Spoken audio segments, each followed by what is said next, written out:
My favorite animal to hunt. Big, mature, dominant whitetail bucks. DBD, baby, dominant buck down. Bow hunting is super exciting, just up close and personal. Everything's got to be just right. This is what we're after. Big dominant bucks just like this. What a great, great buck. Our first buck harvest filming solo cam style, and what a rush it was. They are the smartest, most adaptable, big game animal in North America. Yes, give me a second.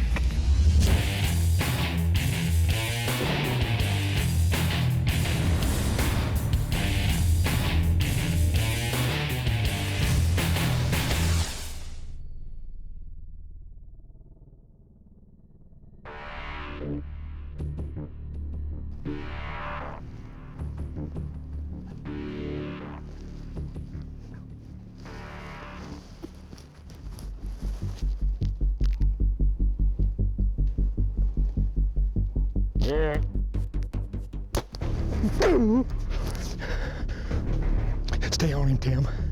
I think it's that big 8. I think it's that big 8. Watch him. Give me a second. Let me hang this bow up.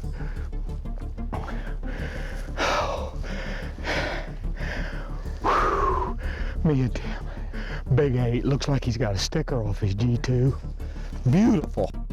Let me lay this Matthews down. Let me get down here, folks. Look at this. Look at this right here. That's what I'm talking about. A nice big 8. A big 8's what he is. Heavy with a forking G2. That's what I'm talking about right there.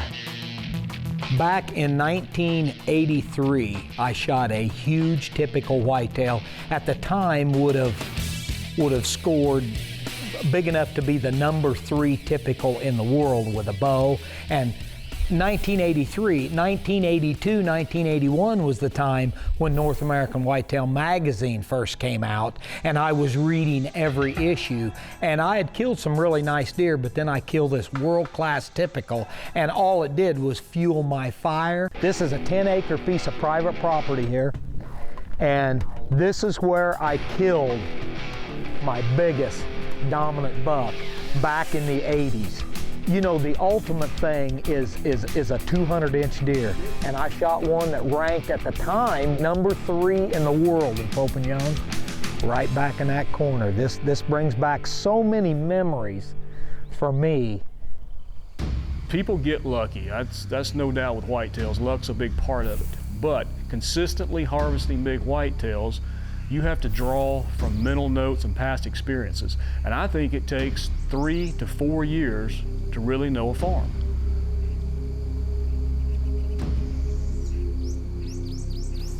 Hope I don't regret that.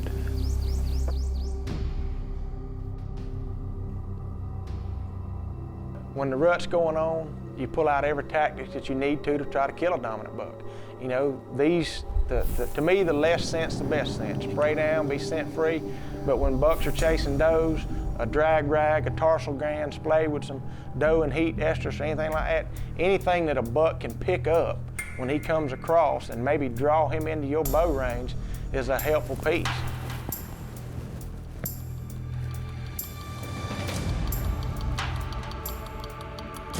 Right.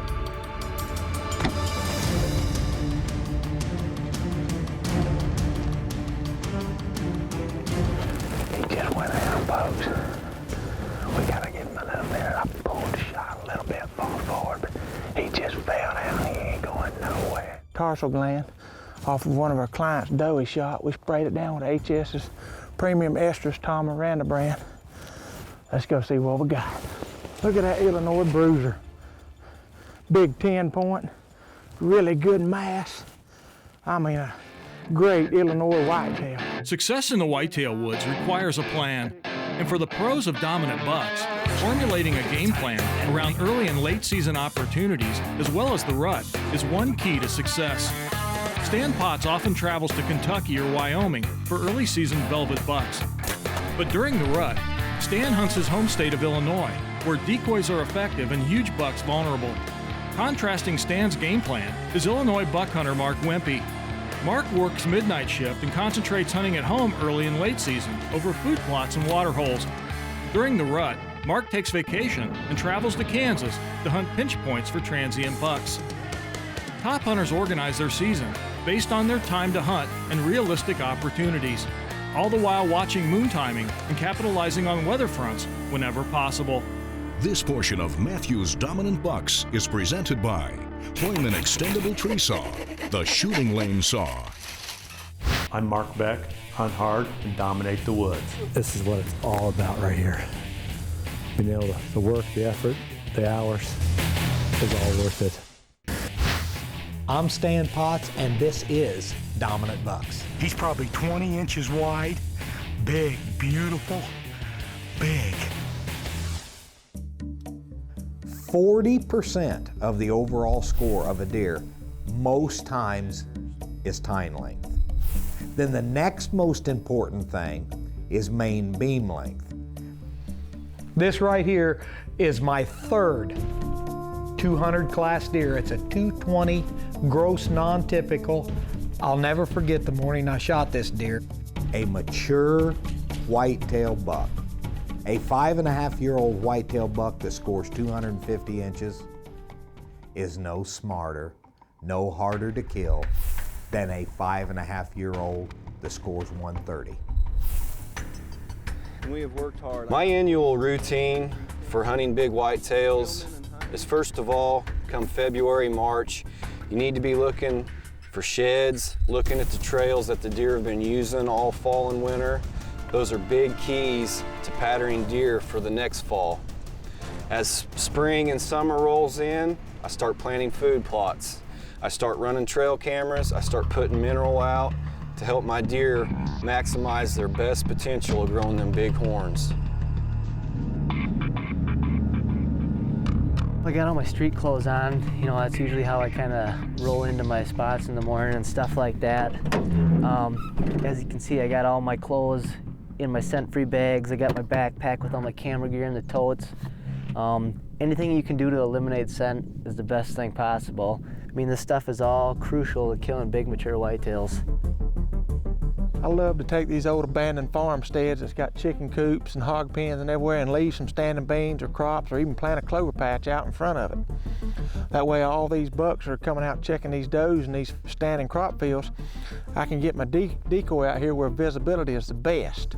You know, this barn over here would actually be a better barn because it has more cover over it, but if I stick my decoy around the corner, it blocks my field of view from the corner. So I'll use this barn here, which is a little bit more out in the open. I'll tuck a chair in the very back of it, pop my decoy out here in front of it. That way any buck that comes out in this field can see my decoy. If he sees my decoy, he's most of the time going to likely come into it, especially during the rut.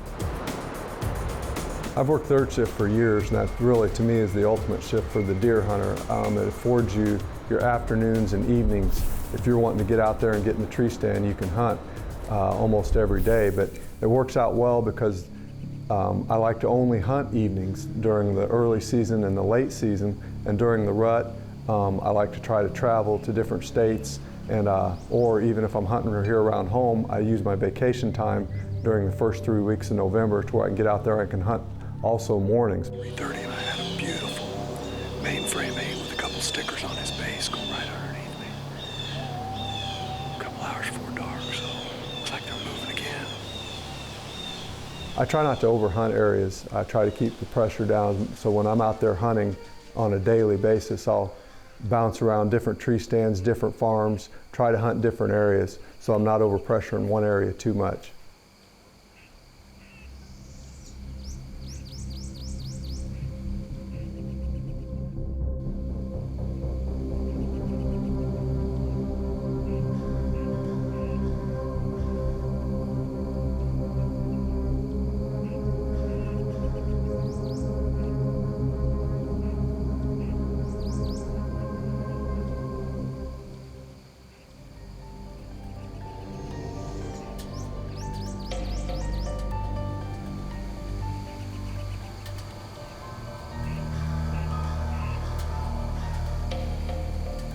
You gotta love it when a plan comes together.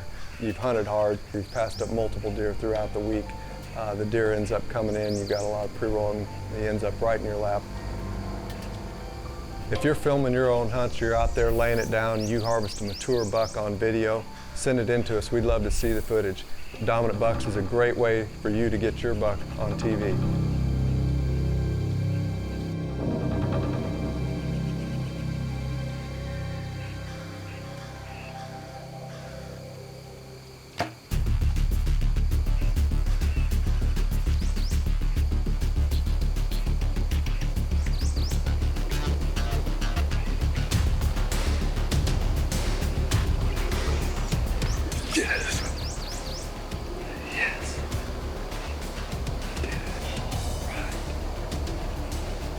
I just smoked him at 46 yards after the experience last night.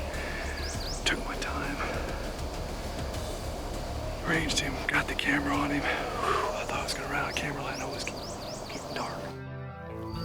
I hadn't had any pictures of him yet this year, but this year he threw some monster forks on his G2s. Both of them. Look at that. The big wide 8 went down tonight. Little redemption after last night. I was filming myself last night too. Had a big 10-pointer come out of this corner, worked his way all the way to me, and misjudged the yardage. Same thing I did last year on a big 10. Trying to film myself and make the shot and didn't pull it off. But like I said, made up for it tonight. The big white 8 come out and we got it done. I'm excited. That is a dandy. This portion of Matthew's Dominant Bucks is presented by Polaris, hardest working, smoothest riding. This Dominant Bucks flashback is presented by Scout Look Weather's free mobile phone apps, enabling you to hunt smart. Watch as Iowa buck hunter Ross Moline arrows a great buck in this flashback from November 2009.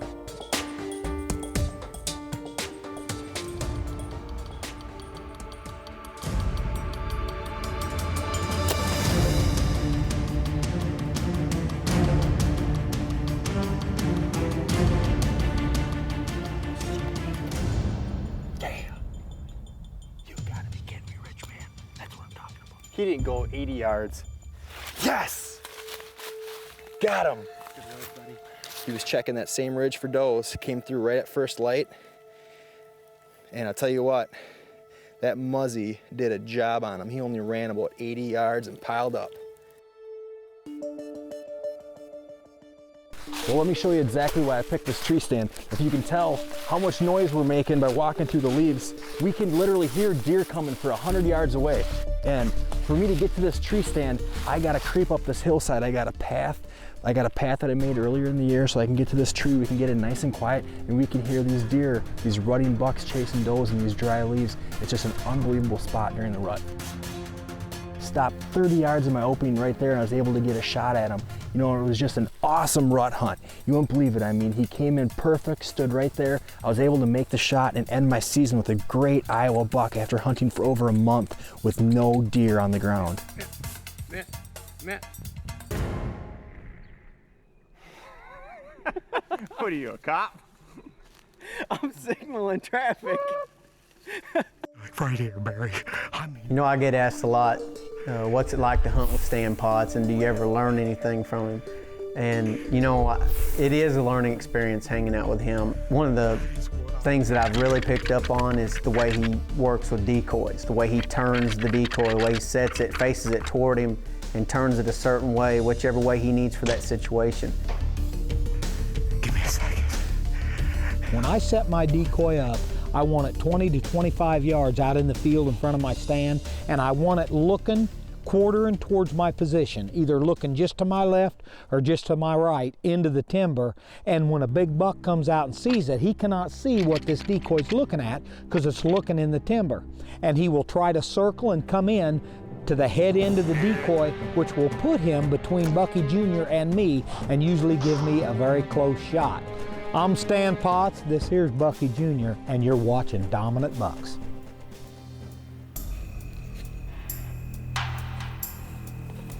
Just checking my Scout Look app out. Trying to see what time that wind is supposed to switch. It's been out of the northwest all morning. It's supposed to switch to the west-northwest here and stay that all day, looks like. But these apps are pretty handy. You can check the weather. You can check the lunar times.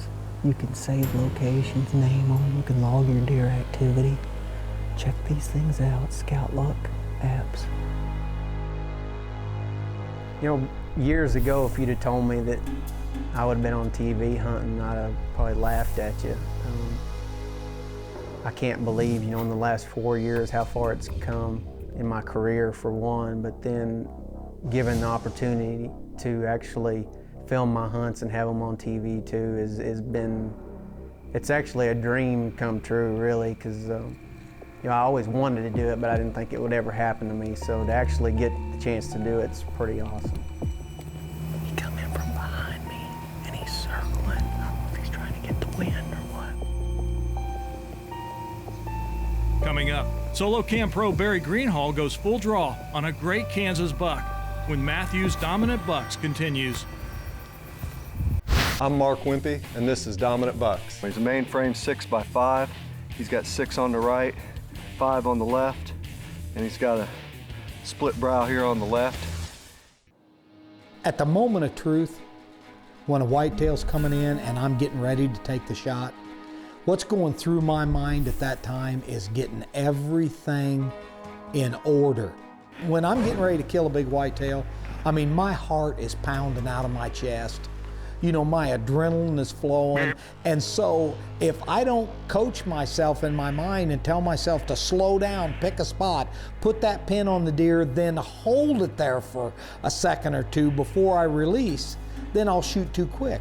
I'll shoot too early. I won't have the pins where they need to be because your body's moving at the same rate as your heart and everything else. So if you don't try to slow down, and I try to tell myself, I refuse to let that piece of fur down there dictate to my brain that I can't get it done. Because if you don't, you won't get it done.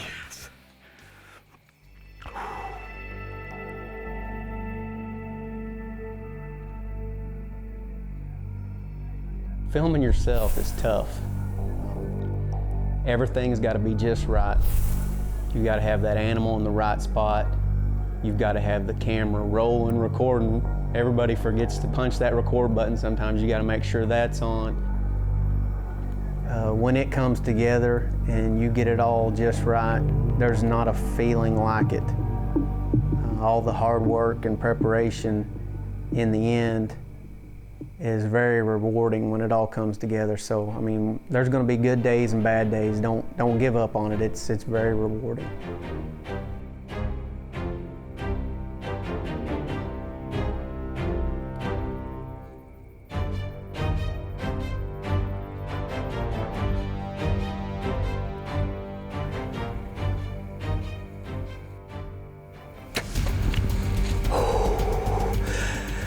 Oh my gosh, I'm shaking. He's a good buck. That's the 10. He came in from behind me earlier and he circled around and he got out through here and he met up with a doe out there somewhere and he followed her back in this way. I think we've got him.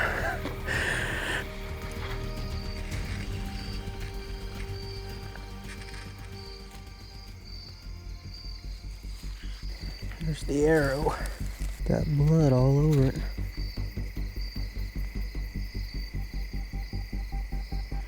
Well, I know it's dark now, but I wanted to give him plenty of time to expire, and I needed to get all my gear down anyway. There he is, guys.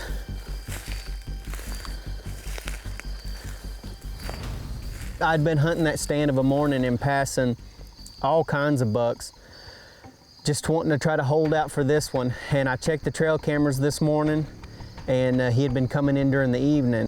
So I had the right wind for this evening, so I just snuck back in there and just like he had been, he showed up before dark, come in behind me the first time and I couldn't get a shot at him and he ended up leaving out and then he come back in following a doe later on, but couldn't be any happier. You're looking at a dominant buck right here on Dominant Bucks. There's all this knowledge out there that you can pull from. Magazines, TVs, books, DVDs, everything. But time in the chair, being out there in the woods and spending your time in the dominant buck world, nothing can replace that. You cannot learn more than hands-on, out there doing it as much as you possibly can. The big buck is the one that you will always learn the most from, so you gotta be out there where he lives.